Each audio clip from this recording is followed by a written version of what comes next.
লোভে পাপ, পাপে মৃত্যু। এটার একটা বাস্তব উদাহরণ আছে, মনোযোগ দিয়ে শুনেন। তো মুসা নবীর উম্মত আসে বলতেছে, ও আল্লাহর নবী, আপনি আমাকে পশু পাখির ভাষার জ্ঞান দেন, যেন আমি বুঝতে পারি পশু পাখি কি বলে। তো মুসা নবী তার দিকে তাকাইছে, তাই বলতেছে, ওরে আল্লাহর বান্দা, পশু পাখির জ্ঞান অর্জন করা তোমার জন্য ভালো না।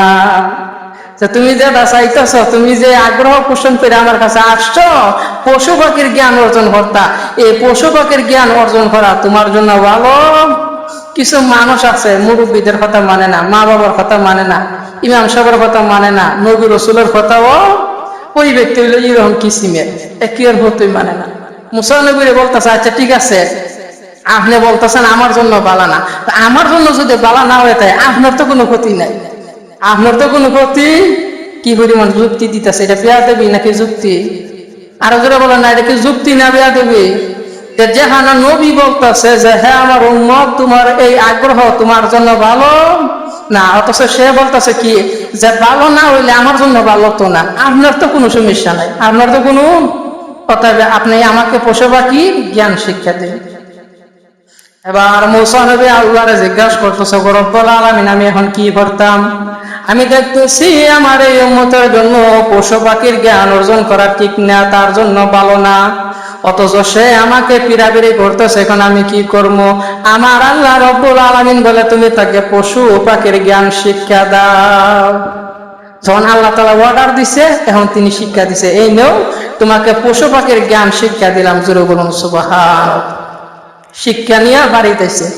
আগে সে পশু পাখির ভাষা বুঝতো না, এখন সে পশু পাখির ভাষা বুঝে। ওই ব্যক্তির একটা কুকুর ছিল, একটা মোরগ ছিল, একটা গরু ছিল, একটা গোড়া ছিল, আর একটা চাকরানি ছিল। একবার সে যখন খাওয়ানে বসছে, তার চাকরানি তাকে খাবার পরিবেশন করছে, সে মজা হইয়া খাইয়া উঠে গেছে।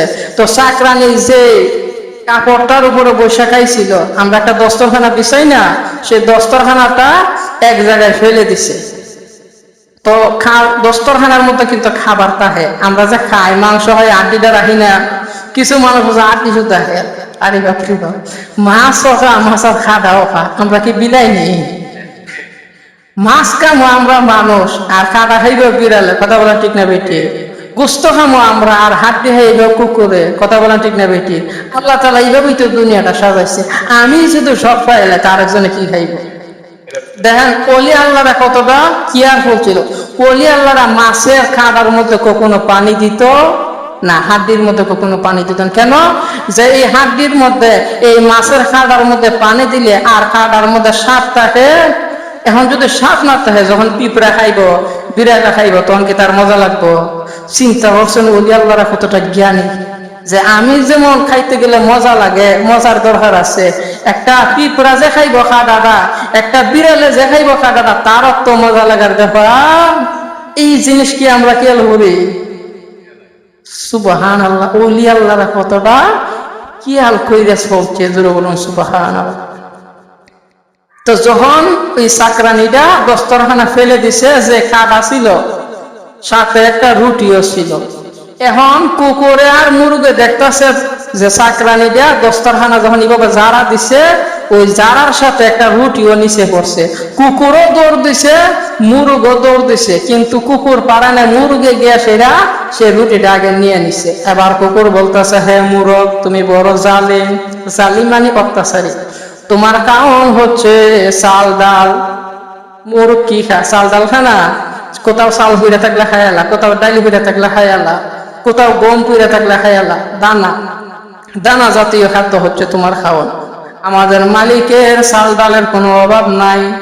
আমি কুকুর চাল ডাল খাই না, আমি খাই হচ্ছে হাড্ডি, আমি খাই হচ্ছে রুটি। অতএব এই রুটিটা তুমি আমাকে না দিয়া নিজে নিয়ে নিছো, অতএব তুমি জালিম, অতএব তুমি জালিম। মুরগে বলতেছে যে হ্যাঁ ভাই তুমি চিন্তা করো না, হ্যাঁ কুকুর তুমি চিন্তা করিও না, আমাদের মালিকের যে একটা গরু আছে, আগামীকাল সেই গরুটা মরে যাবো গা। তো মরা গরু, এত বড় বিশাল গরু, এটা কি আর আমি একলা নামো?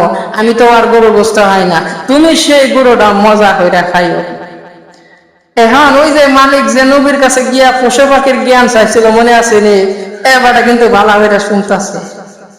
উনি গহরে সব বনাস কথাটা হইল কি আমার লাখটি হার করে শুধু মইরা থাকে, আমি তো বড় বিপদে পড়বো। আচ্ছা মরুক যখন বলছে আগামীকাল মইরা যাবো গা, আমি আজকেই বাজারে নিয়ে বিক্রি করে দিই, জোরে বলেন না অসুবিধা। আচ্ছা বলেন সে যে গরুটা বাজারে নিয়ে বিক্রি করবো, সে জানে মইরা যাবো গা আগামীকাল, এখন যেই লোকটা লাখটি হাজার কিনে নিব তার লস হইতো না? তো ওই ব্যক্তিকে চিন্তা করছে যে আমি যে এই কাজটা করতেছি এটার দ্বারা তো আর একজনের ক্ষতি আছে, এই চিন্তা ওই সুন্দর মস্তিষ্ক মানসিকতা আমাদের নাই। যদি থাকতো আর একজনের প্রতি আমরা এত সহজে করতে পারতাম। কি করবো, ওই ব্যক্তি যখন গরুটা বিক্রি করে দিছে, পরের দিন গরুটা মারা গেছে। এখন এবার এত খুশি যে আমার পশু পাখির জ্ঞান অর্জন করা আমার জন্য বলে বালা না নবী হয়েছিল, এখন দেখতেছি যে আমার জন্য বালা। এখন দেখতেছি আমার জন্য, আমি শুধু আজকে না বিক্রি করতাম তাইলে তো আমার গরুই মূল্য, আমি লাখ টিহার গরু লস খাইলাম। এখন তো গরু বিক্রি করে আমার কাছে নগদ টেহা আছে, পেটা টেহা গনে আর ফুর্তিতে আছে। ওই যে কুত্তারে যে মুরুদ বলছিল আগামীকাল গরুটা মারা যাইব, এখন গরু তো বিক্রি হয়ে দিচ্ছে, গরু তো আর এক জায়গায় মরছে, এখন কুত্তা কি গেলে গিয়ে খাইব? কুত্তা রাগ করে আবার মুরুগের কাছে আইছে, আই বলতেছে হে মুরগ, হ্যাঁ মুরগ তুমি বলছিলা আমাদের মনিবের গরুটা মারা যাইব, মনিব দিয়ে গরু বিক্রি হয়ে দিছে, তোমার কারণে আমি একদিন ধরে না হাইয়ে দিছি, আমি তো আরো প্রস্তুতি নিছিলাম যে গরুটা মরবো, পালা হয়ে হারবো। হ্যাঁ পালা হয়ে প্রস্তুতি নিছিলাম, আমরা বিয়া বাড়ি গেলে অনেক এই কাজ করে খা না, সহাল থেকে পেট ফিটার যেতে হয়, বিয়া বাড়ির মধ্যে গিয়ে ইচ্ছা মতো খাইব। কুত্তা হইতেছে আমি কত হক্কায় হক্কমান আসছিলাম, অথচ গরুটা আরেক জায়গায় বিক্রি করে দিছে। এবার ওই মোরগ বলতেছে হে কুকুর তুমি চিন্তা করিও না, আমাদের মনিবের একটা গোড়া আছে, ওই গোড়াটাও মারা যাইব, তুমি সেই গোড়ার গোস্ত এবং হাড্ডি তুমি খাইবা, কোনো অসুবিধা নাই। এই কথা মনিবে শুনছে, শুন কি করব, সে কি করছে গরুর মতো গোড়াটাও বিক্রি হইয়া দিছে। এখন কুত্তার রাগটা আরো বেশি উঠছে, রাগ করার কথা নেই, ওরা 2 দিন ধরে না হয়ে দিছে। এবার কুকুর গিয়া মুরগের কাছে বলতেছে হে মুরগ তুমি বলছিলা আমাদের মনিবের গরু মারা যাইব, গরু আর এক জায়গায় বিক্রি করে দিছে, তুমি বলছিলা আমাকে লোক দেখাইছো আমি গোড়ার গোস্ত খামো, গোড়ার হাড্ডি খামো, গোড়াও বিক্রি কইরা দিছে, তুমি যে আমার লোক দেখাইতেছে এখন আমি কি খামো, সবই তো বিক্রি কইরা দিছে, তো তোমার কথা রইল।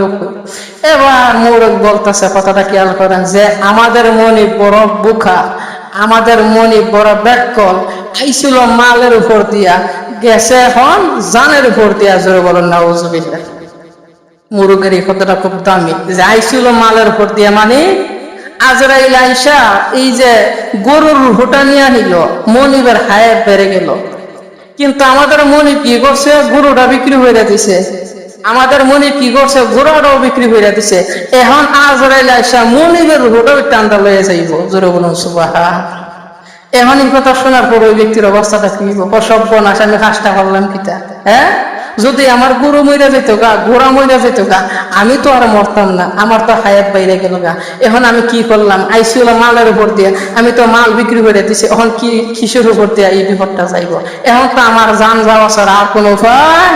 এখন আবার মুসানবীর কাছে দৌড়ে গেছে, মুসানবীর কাছে গিয়ে বলতেছে আল্লাহর নবী আমি বড় ভুল করেছি, আমি আপনাকে বলেছিলাম পশু পাখির জ্ঞান শিক্ষা দিতে, আপনি আমাকে শিক্ষা দিয়েছিলেন, কিন্তু আমি এই শিক্ষা নিয়ে এখন বড় বিপদের মধ্যে আছি, আমার মালের উপর দিয়ে বিপদ আসছিল, আমি মাল বিক্রি করে দিছি চালাকি কইরা, আমার এই চালাকির কারণে 2 জন ব্যক্তি বড় লস খাইছে, একজনের গরু মারা গেছে আর একজনের ঘোড়া মারা গেছে, তারা বড় লস খাইছে, আর একজন ডেটা হইতে গিয়ে এখন আমার নিজের উপরই বিপদ চলে আসছে, জোরে বলেন নাউজুবিল্লাহ। অতএব আপনি আল্লাহর কাছে দোয়া করেন। মুসা নবী বলে এখন আমার আর কিছু করার, তুমি প্রস্তুত আজরাইল আসার, ঠিক হয়ে আজরাইল আইসা জানটা টান দিয়ে লয়ে গেছে, জোরে বলুন সুবহান। তাইলে আরেকজনের প্রতি বললো যে বলে লোভে পাপ, পাপে মৃত্যু, সে কি করছে একটা গরু বিক্রি করে লাখ টিয়া ফাইলাইব, লাখ টিহার লোভ করছে, ঘোড়া বিক্রি করে লাখ টিয়া ফাইব, লাখ টিহার লোভ করছে, আর এই 2 দিক দেখা জানের উপর দিয়ে বিপদ আইতেছে, এই কি আলতা। আমরা তো এরকমই দুনিয়ার প্রেমে এমন ভাবে পাগল হয়ে গেছি গা, মাঝে মাঝে চিন্তাই করি না মরণ সে লাগতো, এত সুন্দর করে মসজিদটা সাজানো হইলো, নামাজি নাই, এর চাইতে বড় আশ্চর্যের কথা আর থাকতে পারে। আজকের বয়ান থেকে আমরা কি শিখলাম?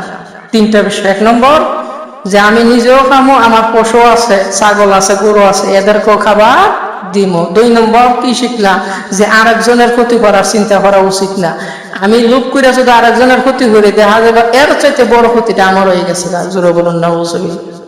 আর 3 নম্বর, এত সুন্দর করে আমরা মসজিদটা বানাইলাম, মসজিদে আমাদের আসা উচিত, 5 ওয়াক্ত নামাজ জামাতের সহিত আদায় করা উচিত। আল্লাহ যেন আমাদেরকে তৌফিক দান করে, সকলে বলে আমিন।